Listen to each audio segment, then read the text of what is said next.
Good evening, America, and this is Q News Tonight, the world's first daily LGBTQ evening news, and it's 7 p.m. Thursday, April 30th, 2020. Tonight we are live and we are going to bring you the evening news. Good evening, as I said. Tonight we are bringing you a special on Q's Q&A on coronavirus for the LGBT community. But first, let us begin with breaking Q news. Democrats fear Trump will be disruptive in his transition of the power process in Washington. We've prepared this package to explain this story. Watch this. His administration also says they'll comply with the law, but when we asked the White House if the West Wing officials who are supposed to stand up a committee to coordinate with the Biden team plan on doing that, they had no comment. And that has raised some suspicions among Democrats who say that, it's a real question about whether this president will do what all past presidents have done, which has largely been a kind of a nonpartisan exercise of preparing potential successor for being able to take over the administration. It may seem very early, but federal law mandates that by this Sunday, the apparent Democratic presidential nominee, Joe Biden, and his aides to the president and aides to the President of the United States must have a meeting to begin the planning for the possible transition of power after the November election. Officials from agencies involved in transition planning said that they will follow the law and start the process with Biden on schedule. The White House, however, declined to comment on whether officials in the West Wing, who are responsible for coordinating with Biden's team, have plans to do so by the May 3rd deadline. There are concerns among Democrats that President Donald Trump might try to impede preparations for potentially handing over the office after serving one term, giving his distrust of career government officials who would be critical to the process, and his past musings that election results could be rigged against him. John Podesta, who was co-chair for Barack Obama's transition in 2008 and chair of Hillary Clinton's presidential campaign in 2016, said, quote, "There's a let's burn the house down on the way out kind of crowd. I'd like to think it was different, but there's nothing to indicate that they would play it straight." Podesta also added, one of the challenges will be, which I think with Trump you have to anticipate, is what if he doesn't accept the results? Ooh, that's scary. So good evening again, America. It's 7 p.m. Thursday, April 30th, 2020. It's time to queer up the news. We are literally out of the closet and into the headlines. So many of your stories we are going to tell tonight, next on Q News Tonight. Culture, travel, religion. Tonight on the world's first live daily queer evening news show. Tonight's news about the gay community and the news from an LGBTQ perspective.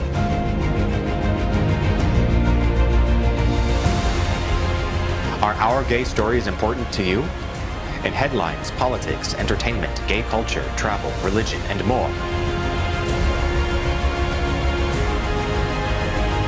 Reported by respected anchors. Out of the closet and into the headlines on Q News Tonight.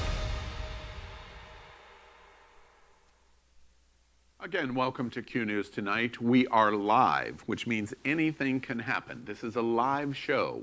Tonight we bring you the news of and a perspective from the LGBT community. I'm your anchor, Al Ferguson, and these are my co-guest anchor, Misty Eyes. Hi, looking forward to a special tribute to Taylor Campbell tonight. And my anchor partner, Napoleon Plays. Hey everybody, we've also got a great tribute for our veterans out there. I'm excited for that. Let's cue up the news. Q News Tonight is part of the Happening Out television network. We are the world's most popular digital news and entertainment channels.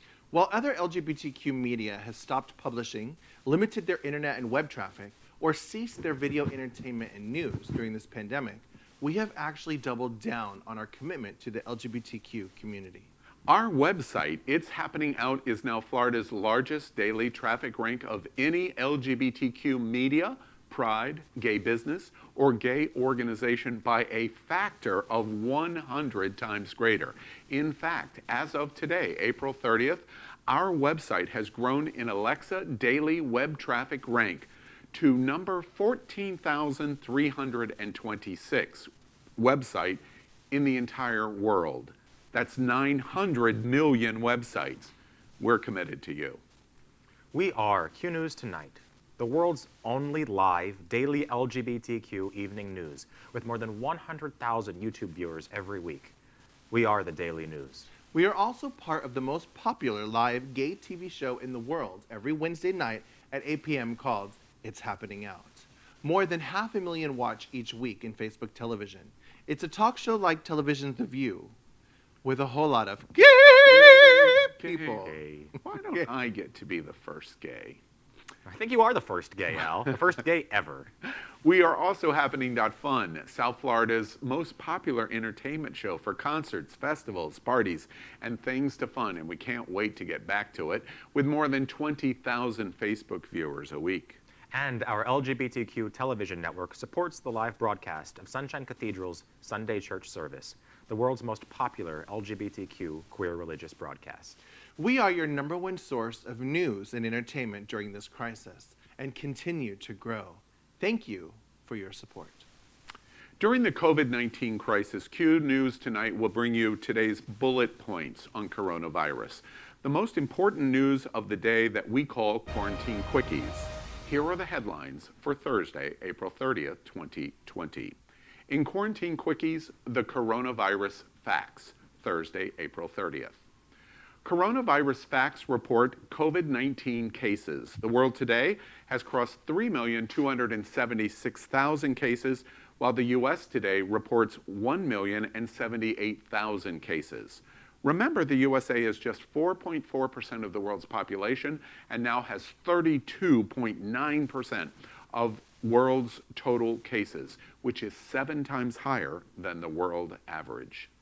Queer News Tonight reports COVID-19 deaths. The world has now 229,000 deaths, while the USA is reporting over 61,000.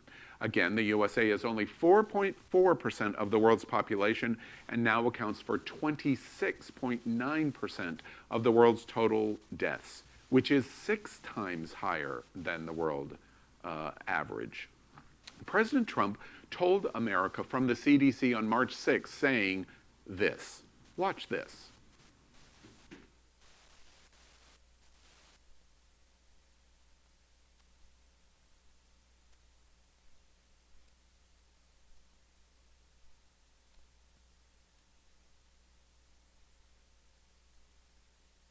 On what we call now Trump testing.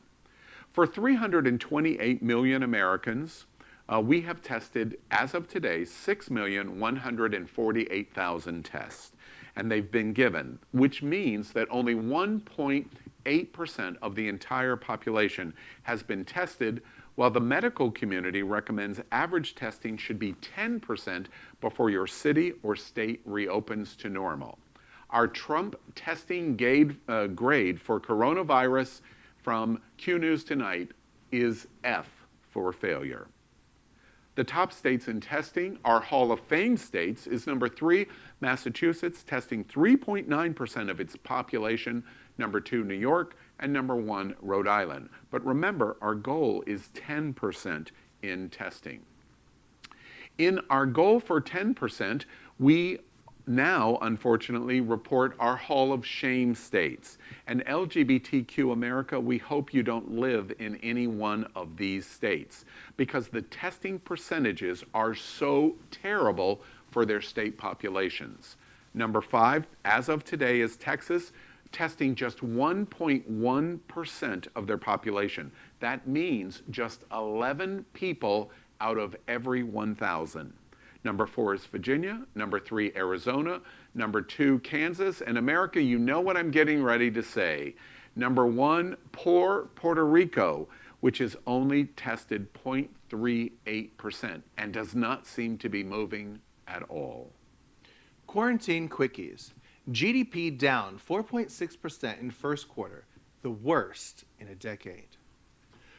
Gross domestic product fell 4.8% in the first quarter, according to government numbers released yesterday, that provide the first detailed glimpse into a deep damage the coronavirus has wreaked on the United States economy. Economists surveyed by Dow Jones had expected the first estimate of GDP to show a 3.5% contraction. This marked the first negative GDP reading since the 1.1% decline in the first quarter of 2014 and the lowest level since the 8.4% plunge in the fourth quarter of 2008 during the worst of the financial crisis. The biggest drags on the economy were consumer spending, non-residential fixed investments, exports and inventories, residential fixed investment, which jumped 21%, along with spending from both the federal and state governments, which helped offset some of the damage. Federal spending was up 1.7%. Consumer expenditures, which comprised 67% of total GDP, plunged 7.6% in the quarter as all non-essential stores were closed and the cornerstone of the U.S. economy was taken almost completely out of commission. I wanted to ask here, lots of statistics here, all terrible. But let's focus on the LGBT story in this. We have been in complete shutdown really for only about 3 to 4 weeks. This is first quarter results through the end of March, which means for all intents and purposes, most of what we have seen in economy shutdown is not even reflected yet in these numbers. What do y'all think about that? It's frightening. It's more than disconcerting. If you're saying that only 2 weeks out of March, there's 12 weeks in every quarter roughly, and if only 2 of those weeks were weeks where this was counted in the calculation, what are we going to expect for the second quarter of this year? We had to go back to 2014 and then 2008 to get to these numbers. I wonder how far back it's going to drop by the time we get to what this next quarter is going to respond with. Quarantine quickies. Governor Newsom of California to close all beaches and state parks over COVID-19. California Governor Gavin Newsom will be closing all beaches and state parks across the state starting this Friday to help slow the spread of the coronavirus, according to a memo sent to California police chiefs on Wednesday. The decision comes after Newsom called out the massive crowds that flocked to Newport Beach in Orange County last weekend during a heat wave. Newsom called the beach crowds an example of what not to do to make progress toward easing restrictions in the statewide stay-at-home order. Newport Beach City Council, Tuesday, voted down a measure that would close the beach for the next 3 weeks after an estimated 80,000 people flocked to the water over the weekend. Orange County Supervisor Don Wagner on Wednesday called the order an overreaction, saying that while he believes Newsom has the power to close the beaches, he thinks it's a bad idea because, quote, medical professionals tell us the importance of fresh air and sunlight in fighting infectious diseases. He added it will make so far cooperative residents more likely to break the stay-at-home order. Wow. Quarantine quickies. Dr. Fauci says Gilead's remdesivir will set a new standard of care for COVID-19 treatment. White House Health Advisor Dr. Anthony Fauci said Wednesday that data from a coronavirus drug trial testing at Gilead Sciences is an antiviral drug that showed quite good news and sets a new standard of care for the COVID-19 patients. Speaking to reporters from the White House, Fauci said he was told data from that trial showed a clear-cut positive effect on diminishing time to recover. Fauci said the median time of recovery for patients taking the drug was 11 days compared to more than 15 days in the placebo group. He said the mortality benefit of the drug has not yet reached statistical significance. The results suggested a survival benefit with a mortality rate of 8% for the group receiving the drug versus 11.6% for the placebo group, according to a statement from the National Institutes of Health released later Wednesday. Fauci said what it has proven is a drug can block the virus. Quarantine quickies. Unemployment claims at 3.8 million this week. 30.3 million overall. Here are the numbers. Some 3.8 million American workers who lost their jobs applied last week for unemployment benefits, bringing a record number of layoffs during the coronavirus crisis, about 30 million in a month and a half.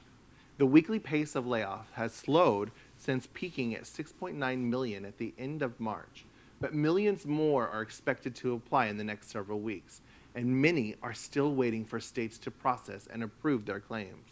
The unprecedented surge in layoffs as businesses shut down to combat the coronavirus pandemic has pushed the unemployment rate at the highest level since the Great Depression in the 1930s.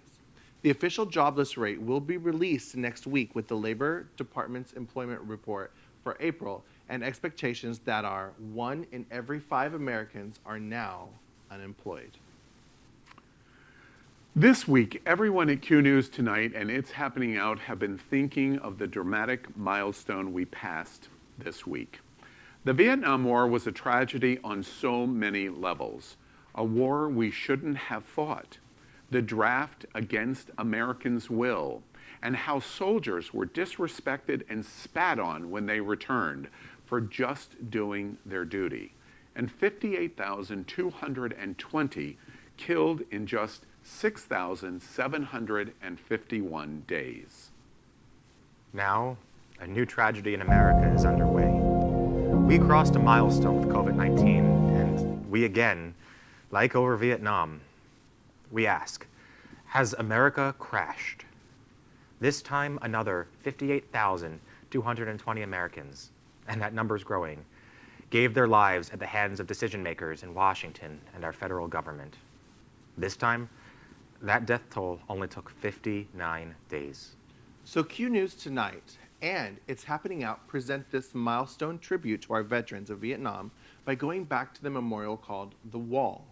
As we give you the timeline of coronavirus, a factual story of how we began a New Year's Eve with a bulletin from the World Health Organization about a mysterious medical issue from a place called Wuhan, and how the first days, weeks, and months of 2020, all the way up till today, is an event unlike anything in our lifetime. We called this memorial short documentary you're getting ready to see, dedicated to both generations lost. Hashtag 6751 Vietnam, 59 coronavirus.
Coronavirus good news. Taylor Campbell is good news. Tonight we bring you a unique version of coronavirus good news. On Monday, here at Q News Tonight, and It's Happening Out, we lost our host and friend Ron Brunensky to COVID-19. He had been in the ICU at Miami Palmetto Hospital in medically induced coma because of the coronavirus. He fought hard and survived for 6 weeks with the deadly virus. During his final episode of It's Happening Out, which we didn't know would be his last, he talked about love and helping and standing up for others, especially the LGBT community, especially the trans community. The next day, I had a business meeting with Ron and a medical company, Allied Health, that is going to work with our network shows. In a strange coincidence, we discussed a brand new coronavirus test that they had. The next day, Ron went into the hospital and was isolated every step of the way after admittance. Allied Health, the day after Ron's hospitalization, sent medical support to test every member of the Happening Out television network staff. That test would later prove that host Chef Josie was positive and the rest of the host and anchors were negative. That information connection and even the opportunity of home testing long before available anywhere else was created by Ron and because of Ron. The significance of this story is not lost on us. No one was allowed to see Ron after he went into ICU, including his husband. Lonely isolation. For 6 weeks, no one got to hold Ron's hand. So when we learned of Taylor Campbell, a nurse from South Kingston, Rhode Island, we had to tell her story in Coronavirus Good News. As we do, we can only hope and dream that someone in Ron Brunensky's hospital was as kind as her all the way up to Monday. Coronavirus good news from Q News Tonight and It's Happening Out. Ron Brunensky, you are gone, but not forgotten, my friend. This comes directly from 27-year-old Taylor Campbell's Facebook postings on April. On April 3rd, she posted that she had accepted a 3-week assignment at New York City's Metropolitan Hospital, the world's ground zero on the fight against coronavirus. Her 3-week journey starts like this from her journal. The first day, April 3rd. I wanted to let everyone know that I'm leaving today to go to New York City to help my fellow nurses during the time of crisis. This is something that I feel obligated to do, and I look forward to helping and healing those in need. With the support of my family and friends, I will get through the next couple of weeks and their challenges. April 18. Yesterday was the worst and hardest day in my career. It beat out the tripled trauma rooms at Rhode Island Hospital. There is no teamwork here. It's every nurse for themselves fighting this. My patient was critical. We intubated her. I was running every medication I had available to bring her blood pressure up. It's just me, a resident and an attending in the room. We finally got her stable enough to take her to a different ICU. I went upstairs tonight to check in on her. She was not doing well. 2 hours later, I heard a code blue call to the ICU, and I just knew it was her. I ran upstairs and we coded her for a long time. It was devastating. She was my age. April 19th. I had a rough night. I cried. A lot. This is shocking for a lot of people, I know. I was alone in my hotel room. I wished for a minute that I was at home, surrounded by all my dogs in my own bed, and that Breton could have poured me a glass of red wine. I didn't get much sleep because I kept replaying all of this over and over again in my head. But today is a new day, and my patients need me. And that's why I woke up this morning to come back. April 22nd. Came outside to find that the police were escorting us, taking us to the hospital this morning. There were a lot of NYPD officers standing outside our hotel and clapping for us as we boarded the buses. April 22nd, an additional post. My patient, who I have had since day one, is doing great. The goal is to extubate her tomorrow. I hope it gets done tomorrow because I have my second day off on Tuesday. I really would consider coming back to work on Tuesday instead of having the day off if we can't get this done tomorrow. When a patient gets extubated, the intercom for the entire hospital plays "Don't Stop Believing." I've yet to hear it. The last day, April 24th. Today was a beautiful day. My intubated patient, who had been squeezing my hand for the last several days, finally was strong enough to be extubated. This morning, I gave her morning medications, and when I told her I was leaving the room, she shook her head no. I asked if she wanted me to stay longer, and she shook her head yes. I stayed in the room for another 15 minutes just holding her hand. When it was time to extubate her this afternoon, she squeezed my hand the entire time. We successfully extubated her and placed her on BiPAP. A few short minutes later, she mouthed her first words to me: "I love you." My heart exploded. I started to sob in the room. Tears were running into my N95 mask as I stood there and held her hand. It was a beautiful moment. She repeated the words again, this time stronger. She's been my patient from the first day our unit opened. I had her for 15 days. She's been vented for that entire time. I asked her if she heard me talking to her for the last 15 days, and she said yes. She's very fatigued, but manages to give me a thumbs up and continues to try to mouth words. She wants me in the room constantly to hold her hand, and I've been spending a lot of time. Today is day 21 for me, and it is also my last day of the contract. I have said I will stay today at 3 p.m., but found out the hospital doesn't need us back tomorrow, as they have brought in other nurses who are starting a fresh contract. My time here at Metropolitan Hospital is complete. I am just so thankful that on day 21, I had this experience with my patient. I feel my purpose in coming here was to save her life. Taylor Campbell returned to Rhode Island on Saturday. Her words on Facebook had touched so many, including your new fans from the LGBTQ community that think of your heroism at our own time of loss. Little did she know that after being so courageous and giving so much of herself to others, her friends and family in Rhode Island were waiting to give back to Taylor Campbell. And for Ron Brunensky.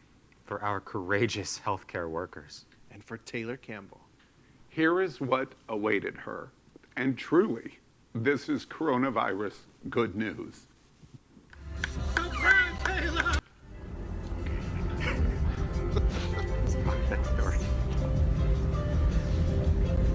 Well, What? it's a good thing we didn't. Oh my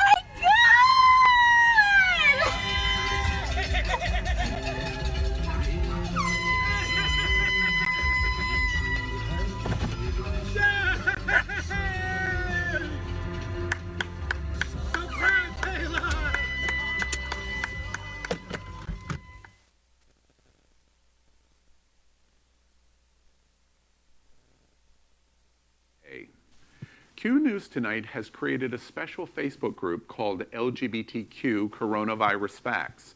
You can find it here on Facebook. The group is moderated by infectious disease specialists, mental health specialists, medical experts, social service providers. It has recommendations on how to spend your time. We even enlisted spiritual leaders, all there to help you through this crisis. Be sure to join the group and ask any questions you like. So this is part 7. 7 weeks now, guys, we've been doing this, of Q's Q&A on coronavirus and the LGBT community for April 30th. This special segment is designed to be unique in all of America to answer your questions about coronavirus for the LGBT community during this pandemic. Tonight, we have an American pioneer in AIDS, HIV medical treatment. With us tonight is Dr. Howard Grossman, specialist in internal medicine and an emphasis on HIV. He had a private practice in Manhattan, which was one of the largest HIV practices in New York. He has become nationally recognized as an educator on HIV issues and an advocate for LGBT civil rights and the rights of our community. Welcome, Dr. Grossman. And before we get into viewer questions, it's been another big week for science and the medical community. Where would you like to start on COVID-19? Well, first I want to compliment you all on the show you did last night for your friend Ron. It was really one of the most touching things I've seen in a long time.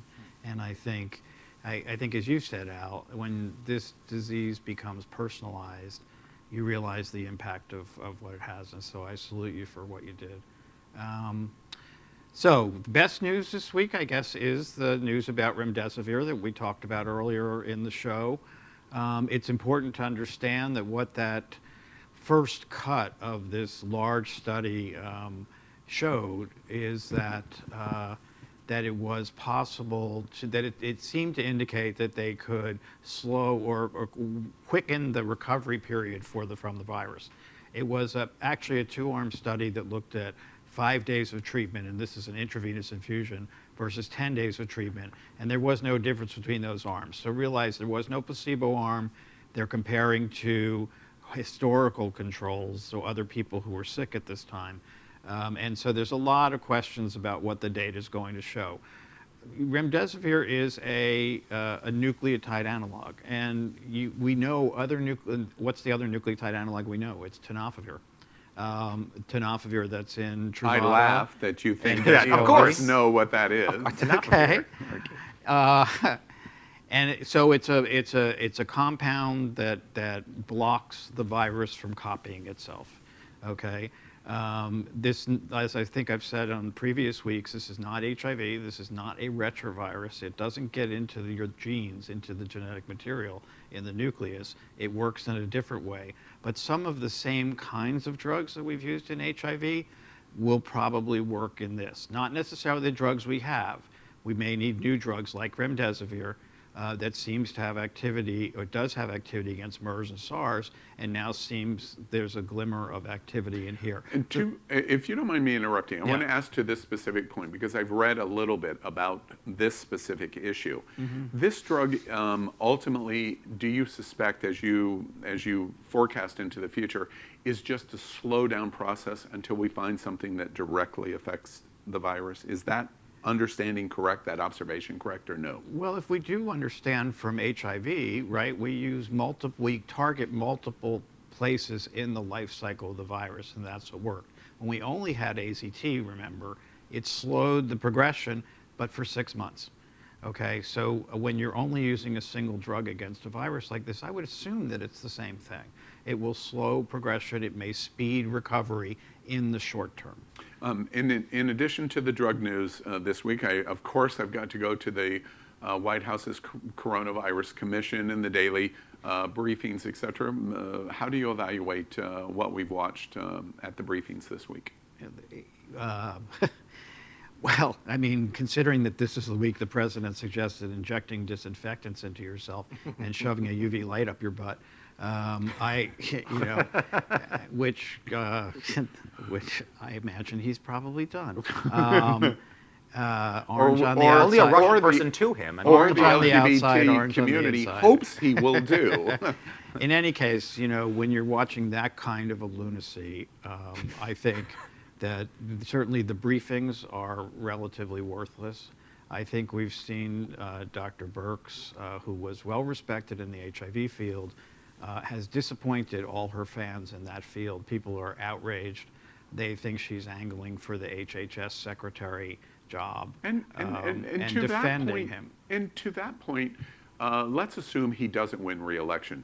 What she's doing is for 6 or 7 months. Joe Biden is not going to presumably continue with cabinet level.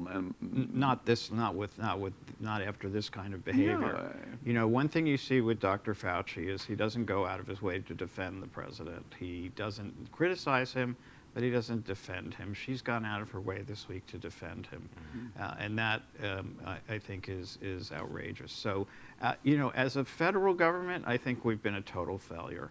As a government of states, I think some states have been stellar. Clearly, Which states? Tell us. New York, California. California shut down very early, as did Washington State. As soon as they saw the cases coming in, they shut down. And that stopped the virus from spreading as much in those states. Now, clearly people are good. Pictures you showed of the beaches in California. But you know what? I have to look at those pictures and say, it doesn't look like Coney Island, where people are packed on top of each other. People were giving The each rabbi other... funeral that took place on Tuesday. But in on New that York. beach, if you notice, people were kind of apart from each other. There were family groups, I assume they were families, who were probably living together, and then there was space between other people. So I think that maybe there's not quite as disastrous a message there. Dr. Grossman, help us in terms of speaking directly to the LGBT community. We're at week 7, and in close down we're at week 6 to 7. I know the LGBT community. You're here in South Florida. I know the South Florida LGBTQ community is dying and chomping at the bit to get out, pool parties, back to our bars, etc. Your thoughts to those observations of what we're thinking specifically in the LGBT community from a medical professional is what? I think we're going to have to be very careful about that. Truthfully, I may be an outlier here, but this is a respiratory virus. Now, of course, as we've said many times on this show, we are watching science in development. We are not watching settled science, which is why it keeps changing every day, why you hear very conflicting information. And people are working as hard as they can to figure out what's going on with this virus. So one day you hear it's floating in the air. Another day you hear it lives on plastic. Another day you hear it does this. We went through similar things with HIV. HIV lives on the surface of a table for a couple of days, but nobody ever caught HIV from a table. So the fact that it's in the air doesn't mean that's how you're going to get it. Yes, in close contact with people. Yes, in a closed space, in a supermarket, in a pharmacy. Should you wear a mask? Yes, I think it makes a lot of sense. Out walking in the street, if there's nobody around, I don't think you have to worry that it's floating in the air for several hours. Let me make this more personal. You're I would assume very proud, but you're a member of the LGBT community. Yes. You likely are chomping at the bit, just like everyone else here at this table and everyone here in South Florida, Wilton Manors. How are you balancing wanting to return to your robust gay life and the balance of what we need to do medically? How are you balancing that? Well, my office is open, so I'm working with my staff, and so I do see more people than some other people might. And if it's lucky or not, I have antibodies to the virus. I never had symptoms, or not ones that I recognized as symptoms, and I became positive, and then after 3 weeks I developed antibodies. I was able to donate plasma, and I would encourage anybody in your audience who has had the virus and is antibody positive now to go to One Blood, to go to Broward Health, and to donate plasma to help very or sick wherever people. In your local community. And things have changed enough that you can't have had sex for 3 months. Well, and likely. I'm saying something about myself and my gay life, but halfway there right now. So let's keep that it's up. been much longer for gay men for so many years, but now it's 3 months, and as long as you can say you haven't had sex for 3 months, you can donate plasma. Still outrageous for most gay men, but at this point now, people have been locked up and worried for a while. We're getting on one of our strings there. Somebody's asking, is Dr. Grossman on Grindr? No, actually, I dropped Grindr. Right. One other thing that I want to focus, because we have a lot of viewer questions that we want to get to. I want to come back to your evaluation this week on the White House COVID So the White virus House F, commission. California A, Yeah, that's what I New was York going to say. A, Georgia F. I mean, Georgia, you tell me getting a tattoo is an essential service. That's the first thing you're going to open. Massages, places where people are breathing on each other, literally breathing on each other and working, How about Florida? hands. Governor DeSantis, Mini Trump. mini Trump. You know, I'm watching him, and he's defending the president left and right. And I watched him yesterday, and he was saying, "Oh, the predictions were so dire, and they were false." Well, the predictions were true, but people isolated at home. People changed those predictions. Those predictions were very true that this state was going to be devastated. And today, there are reports out that the governor has covered up, and the health department here has covered up significant numbers of COVID infections, especially in nursing homes, that they weren't reporting numbers in nursing homes at all until the press went after them, and that they are covering up lots of other infections so that we don't really know what the real numbers are in Florida. I think, you know, he seems to be sitting back and waiting for other people to do things. He's waiting for the governor of Georgia to be either right or wrong, and we can assume he's wrong. One last related question before we move on to the other viewer questions. You hit it, that the observation is it's not as bad as we thought. As a medical professional, as a doctor whose chief mantra is to save life and that life is precious, what is your reaction to the fact that we're at 61,000 deaths and we're going, oh, that's not so bad? Yeah, right. I mean, I think people have been so desensitized to these numbers. But when it affects them, then they're like, oh my God, how long has this been going on? Why didn't anybody do anything? The same thing happened with HIV. Yeah, let's re-review. New York's governor's grade is? A. California's governor is? A. Florida's governor is? C. C? Oh, and shockingly higher than well, we did bend the curve here. I'm not sure that it was him who did it, but we did bend the curve. Okay, but we'll accept the C. And the White House Commission and Trump's leadership this week is? F. F. Another F. Okay, which was the grade last week. Well, F minus actually is the grade and I give. by the way, you're in the same boat, as you know, with former HHS Secretary Shalala, and in Congress. That was her rating last week also. F minus was her rating. Important, yeah. Yeah, when you do damage to people, when you suggest things that are going to kill people, Yeah. you can only give it a negative grade. Yeah. Okay. And today, you know, he said today the virus is going to disappear, and the press said, "How's it going to disappear? It's going to be eradicated." How's it going to be eradicated? It's going to disappear. That was basically what his circular press conference thinking was. of, if he says it enough people believe it. Right. We've watched this for almost 4 years. Strength of will. Exactly. A viewer asks, why is Gilead's remdesivir so effective at treating COVID-19? Well, we don't know that it's so effective, but we know that it has an effect.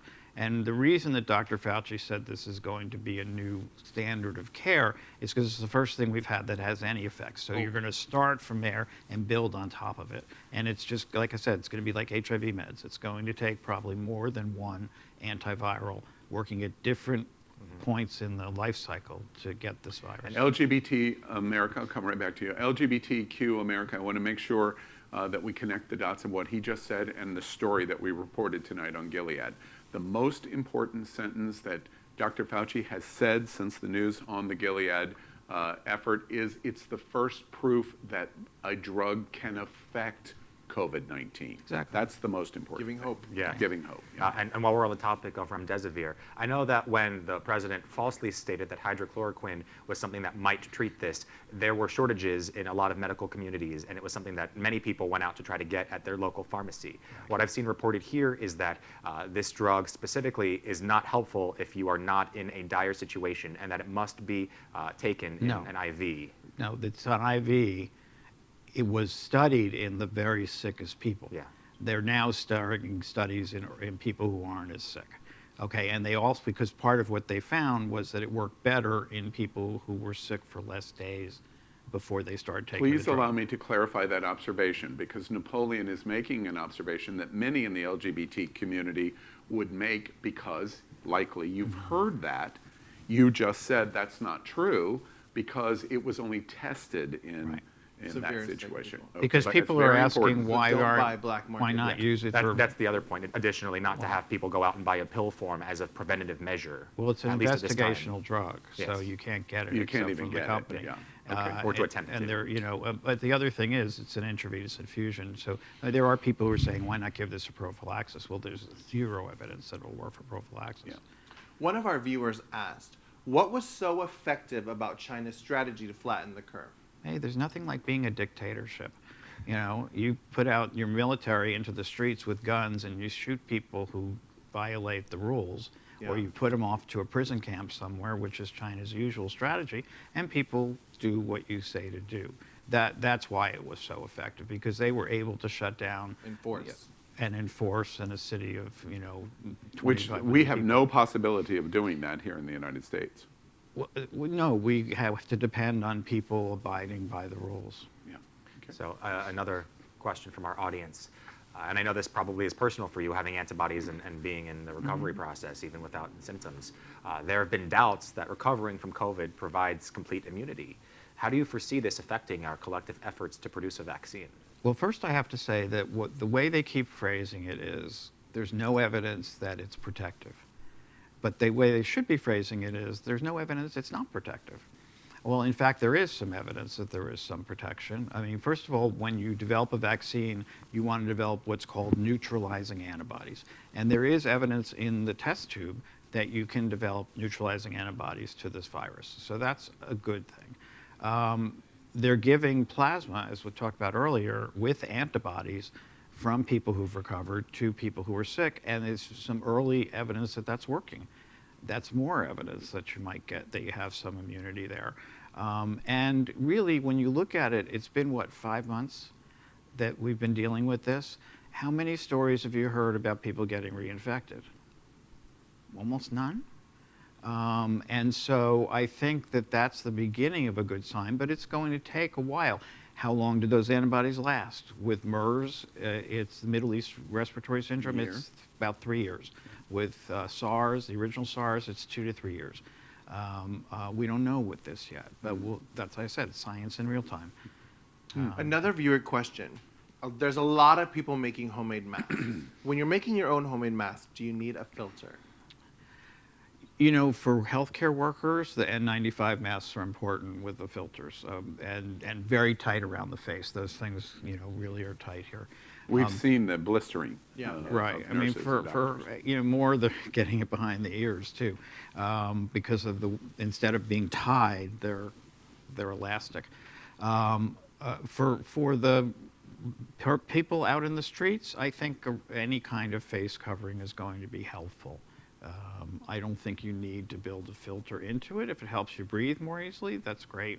Or gives you confidence. It makes you feel better. Exactly. But it could be a placebo. It does not really do anything more for you. And, this virus has spread very fast and been devastating, and we've had huge numbers of deaths.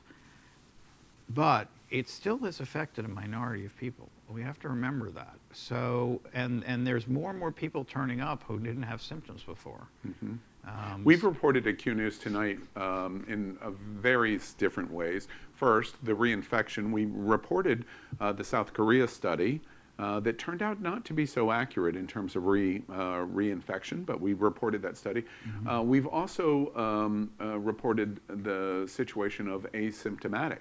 We have seen studies now. We reported one, I believe, last night even, in one study where 50% were asymptomatic, and much higher than the 25% that we've been hearing. They're still not sure. Yeah, they're not sure. Right. And now some asymptomatic people are turning up with later symptoms. That's kind of scary too. Yeah. Oh, and while we're talking about that, because I don't believe we have this viewer question, we reported last night on World Health Organization and CDC's addition of symptoms. Originally, the original 3, and then they added 6. What were your thoughts about the additional symptoms that they added? Well, I think they explain a lot more things that I've been seeing in practice. And, they said something about congestion, nasal congestion. I know I thought I had no symptoms, but when I read that, I thought, well, I was sneezing, and felt a bit stuffed up. And I thought it was all because there was palm pollen everywhere here. The streets were yellow. I thought it was that, but who knows? Another question. What's the difference between a pandemic, an epidemic, and a plague? There actually are differences between the words. So an epidemic is a disease that spreads in a local area where it's never been before. A pandemic is a disease that spreads across an entire country or around the world.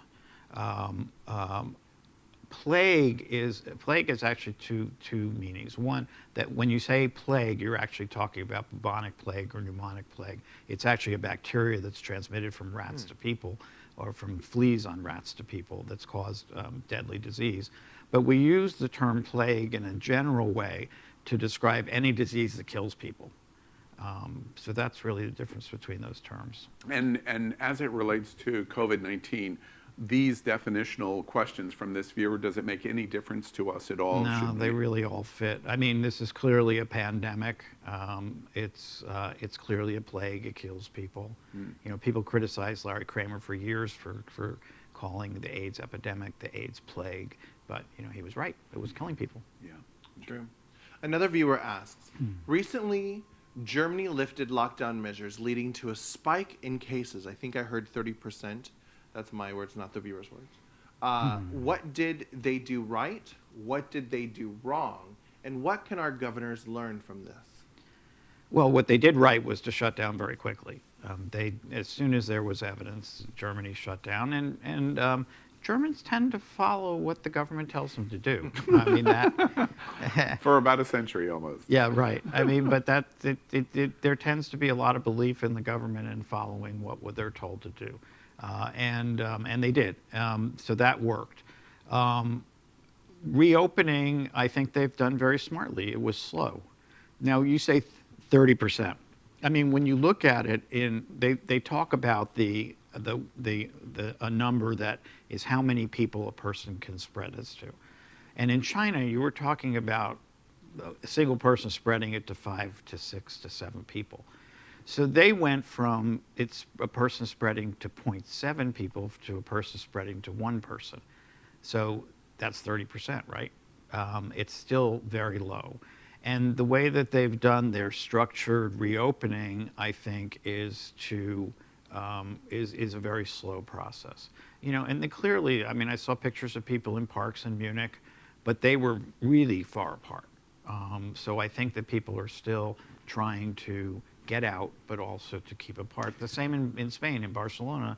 You saw pictures of people walking along the seaside, very far apart, many still wearing masks. And really, all they've done so far is to let parents take their children out to the street, because the children had been locked up at home, couldn't even go out on a balcony. I'm having amazing deja vu, because yesterday I watched German Chancellor Merkel have the exact same explanation that you just did. And in German, of course, in Germany, she was talking about the factor of how infection grows or declines, and the 1-to-1, one person infects 1, or 0.7 people in decline, etc., and projected out if they had growth over 1 point of 1-to-1 infection of when their hospitals in Germany would fill.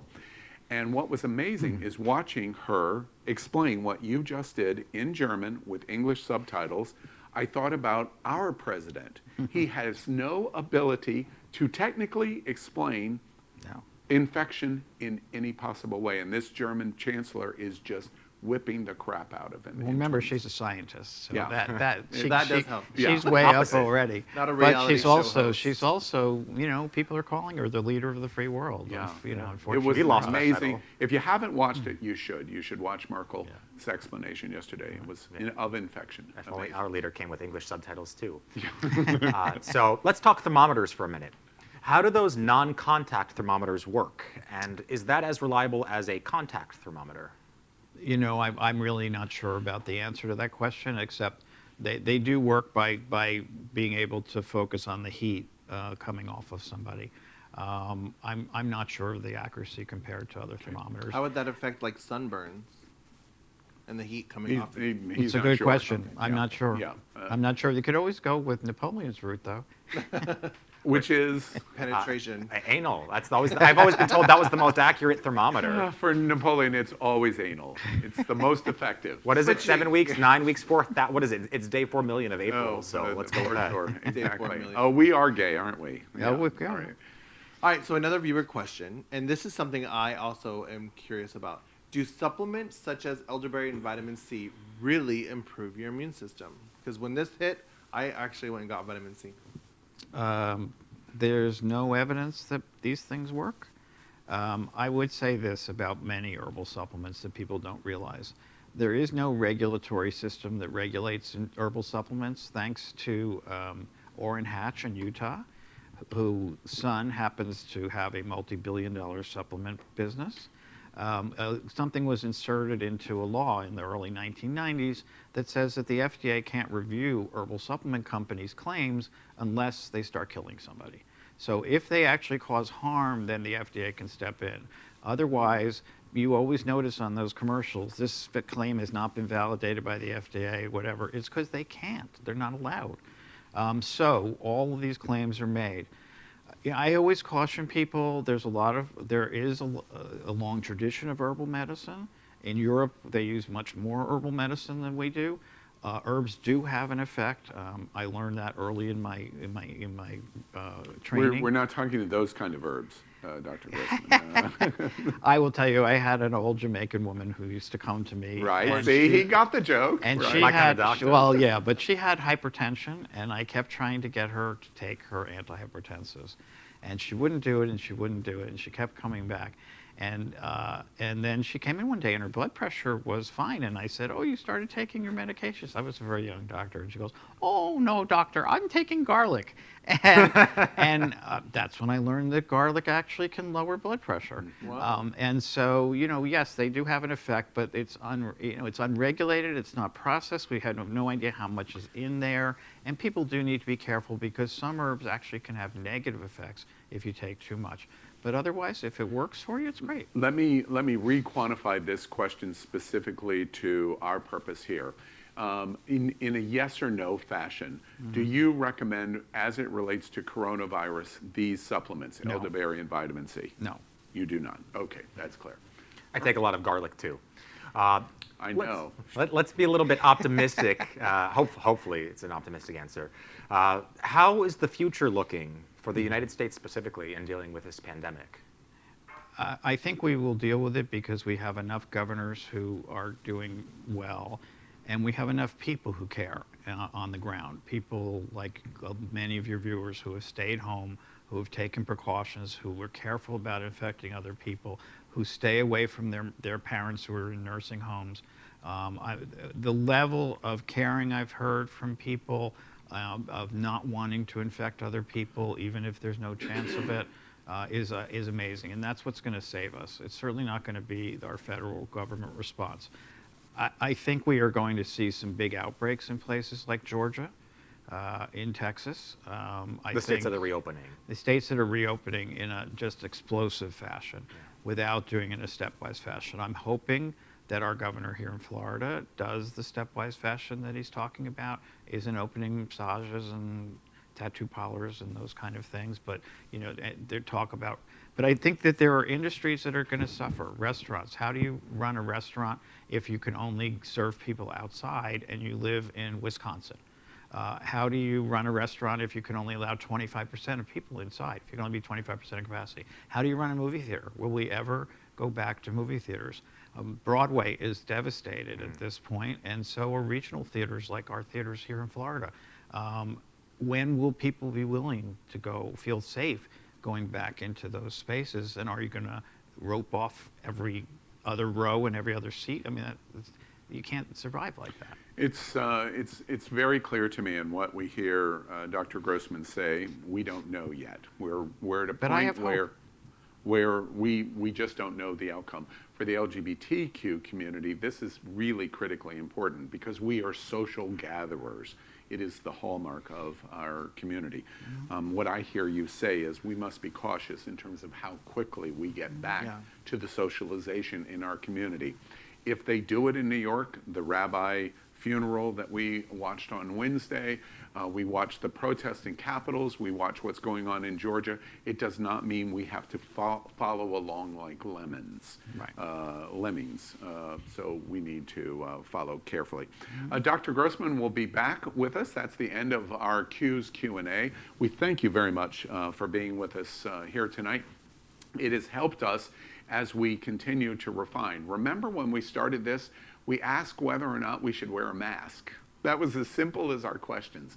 We're getting much intricate. More intricate and specific in tougher. terms of our needs. And we really appreciate Dr. Grossman being with us tonight, and we'll continue to do this. We did part 7 tonight. I'm fearful that there may be a part 23. Oh, Lord. But we'll see what happens. And we really appreciate Dr. Grossman's participation tonight in Q's Q&A on coronavirus for the LGBT community. It may feel that the world is in crisis, and that means now, right now, is the time to come together. The LGBTQ community must come together. Are LGBTQ voices important to you? Can the news of the world have a gay community perspective? If you, like us, think the answer is a resounding yes, then like and subscribe to Q News Tonight on YouTube and Facebook. Do our gay cultural stories impact you, your friends, and your family? If they do, start a watch party. Get your circle involved in our conversation as it supports the entire gay community.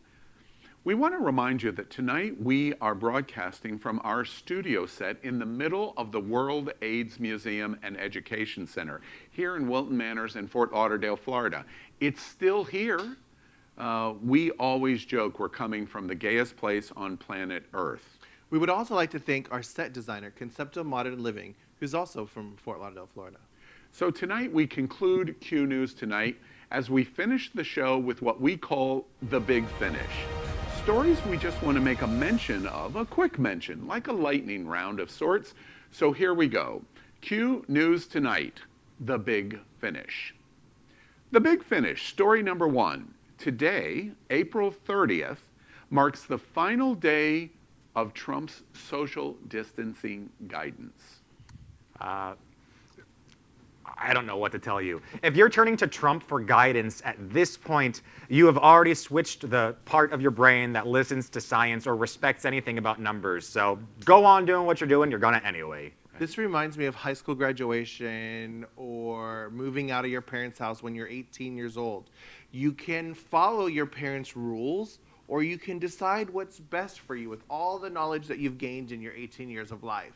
I say grow up and make your own decisions and act with common sense. Oh, great recommendation. I like to joke on the big finish a lot. I like to laugh. But seriously, LGBTQ America, I hope you are listening. Washington failed us. F rating by Dr. Grossman. Trump was incompetent and worse, and only a few of our governors have done enough. So I urge you now, be your own advocate for protection and safety as these openings begin. What we learned in 2020 is that we can't assume others are going to come to our rescue and save us.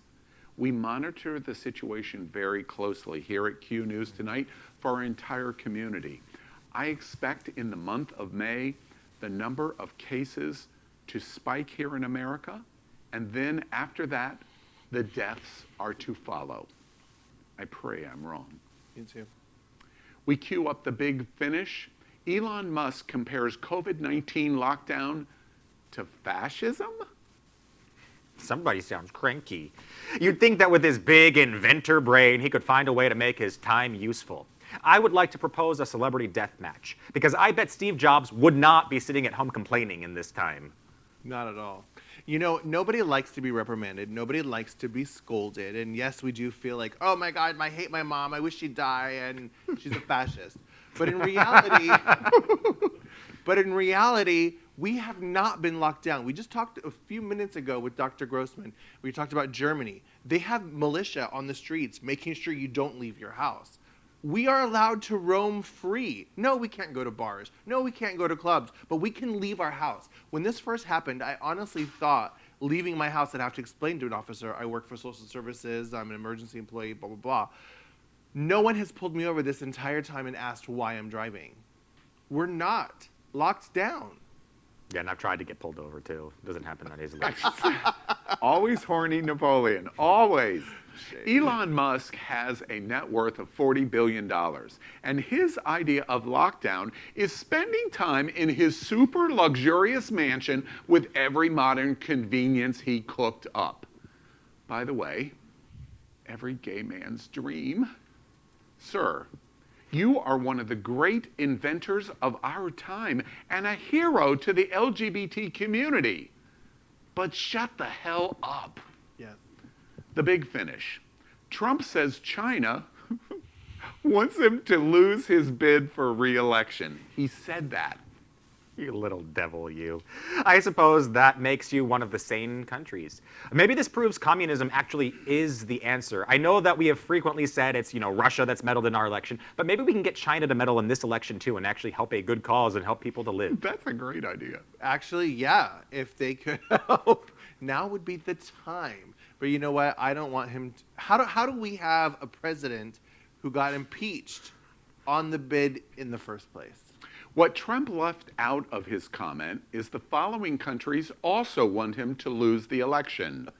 Britain, France, Germany, Denmark, Italy, Iran, Mexico, Canada, Australia, New Zealand, Norway, Sweden, Switzerland, Belgium, Chile, Japan, Canada again, Finland, India, Indonesia, Pakistan, Nigeria, Thailand, Colombia, Spain, Uganda, Argentina, Ukraine, at least the non-Russian parts of them, Poland, Peru, Angola, Morocco, Nepal, Sri Lanka, Cuba, Portugal, Greece, Canada for a third time, Ireland, Costa Rica, Panama, Malta, Fiji, NATO, the World Health Organization, and last but not least, about 50% of the United States too. Hey China, you're in good company. The big finish. The White House gift shop sells a commemorative coronavirus coin for $125 US. And I'm sure that they're sold right next to those Hitler bobbleheads and the 9/11 commemorative throw pillows. Hashtag what's on the coin. Hashtag Melania's new design job. Hashtag get over it. Does this mean that the White House is open? Would Trump even care? Let me ask, is his actual home in Mar-a-Lago open? That's the real question here. This actually doesn't quite surprise me. Leave it to Donald Trump, our amazing leader, to make a profit off of a disaster. White House equals Trump. Trump equals White House, including the damn gift shop. Just like his casinos, his steaks, his water, his fraudulent university degrees, and now a COVID-19 coin. Can I remind you, over 60,000 Americans are now dead, and before people are even allowed to hold the hand of their dying loved ones, Donald Trump and this country is making money from it. I don't care that 20% of the funds are going to hospitals. It should be 100% of it. And everything about this story is so horrifying that I am forced to laugh by the producers of Q News Tonight in The Big Finish, because if I did not laugh, I might just burst into tears on live national television. The Big Finish. No Context Thursday. Oops, Comrade Britney Spears burns down her home gym. What's in your gym that could cause it to burn down? I have been in many, and they're open, airy spaces with metal bars and stone weights. How did she set fire to this? I have absolutely no idea, but I definitely want to find out, and Aaron Dar, I will do that for you. By the way, Napoleon, I heard it burned down because she had candles in her gym. Oh, that's a good idea. If you do have candles in your gym and it helps motivate you to work out, what are your motivations, Mel? I'm asking for a friend. Honestly, America, we should have known that Britney Spears was a communist spy when she showed up in her music videos dressed head to toe in red latex in the early 2000s. It was clear. The Big Finish. Happy 35th birthday to Wonder Woman Gal Gadot. We love Gal Gadot, that's great. But I'd like to take this opportunity to remind everybody that this Wonder Woman starred across from Henry Cavill as Superman. Did you guys know that I got to meet him once? Yes, we've heard this story about 340 times. Define me. I shook his hand. Okay, M-E-E-T, got it. Oh, God. Oh, God, I have to focus, Misty. Stop. By the way, I love her, and I love Wonder Woman. And as a small child, I'm sure many gay boys and trans women would spin around and wish that they can magically turn into gorgeous superhero fighting women. She's an amazing actress, even in non-superhero related movies like Date Night. That is a sexy neighbor I would love to have. I just hope Napoleon is happy. He always gripes that we don't respect him as a nerd, as a Jew, as a pup, as a bottom. Oh, wait. I was Is just he out as a joking. bottom? I was just joking, and. So now we are celebrating the birthday of an Israeli woman who did a kick-ass job playing the iconic comic book character Wonder Woman. Yeah. Never say, I didn't do anything for you, Napoleon. The big finish. On this day in 1789, George Washington is inaugurated as the first president of the United States. For those that don't know, i.e. Trump, George Washington commanded the U.S. Armed Forces in the American Revolutionary War and helped to frame the Constitution of the United States. In short, I'm sure that in 2020 he could not be elected president. True. Small history lesson here. When the Pilgrims. You're going to tell a pilgrim story. Pilgrims. Great. All right. When they first started settling onto America, they were so scared that the American, because all men that came over, they were so scared that the men would procreate with the Native Americans because they did not feel. Oh, I thought you were going to say procreate with each other. They were so afraid that Science. they did not consider the natives to be human. Then they were so afraid of homosexuality and them procreating with each other, they actually made cross-dressing and gay sex illegal. Ooh. But interesting fact here, George Washington was very gay-friendly and had a very open gay-friendly attitude. Many of our founding fathers had secularist and global views, but not George Washington. Wow, I didn't know that. That's awesome. And the Pilgrims, that's modern-day Texas, by the way. Many modern politicians like to invoke the so-called founding fathers when upholding traditions and laws that were imagined almost 3 centuries ago, especially those that must have something to do with protecting the rights of gun owners. A curious thing, though, that almost no one in the political landscape talks about: how George Washington sternly warned against political parties. Although the Republicans at this point are perhaps more obvious and reviled for their scheming than the Democrats, both parties prop themselves up at the expense of the American people. A large majority thinks states should stay closed. Governors don't. They don't care. 92% of Americans are in favor of background checks. Our politicians don't care. I am frequently critical of the youth of this country, millennials, rightfully, for their refusal to vote. What I cannot do is say it is unreasonable to see the revolving door of politicians in Washington over the last 40 years. With each new senator and congressman, we've seen time after time that they more often than not refuse to be beholden to the voters. And then those young people get discouraged. We must fight that discouragement every day. That's Washington's message. Because nothing changes if we allow it to rule us. But I just want the young people of the LGBT America watching to know this. I do understand. Vietnam was our Trump. If he were alive, George Washington would be furious at how the city named after him has evolved over time. And we should feel the same. I liked Trump's tweets last week, interestingly enough, so I'll repeat the most famous one right now. America, fight! That is today's news for the LGBT community on the world's first LGBT evening news. Remember, if it's important to the LGBTQ community, it's important to Q News Tonight. But you must help us. Click subscribe on YouTube and share this news. We are out of the closet and into the headlines. This is the only source of live LGBTQ news in the world. Your community needs your support. You are not alone. We will get through this crisis. We're here with you. And this is Q News Tonight. Thank you for joining us. I'm Al Ferguson, and on behalf of Misty Eyes and Napoleon Plays, we'll see you every night at 7.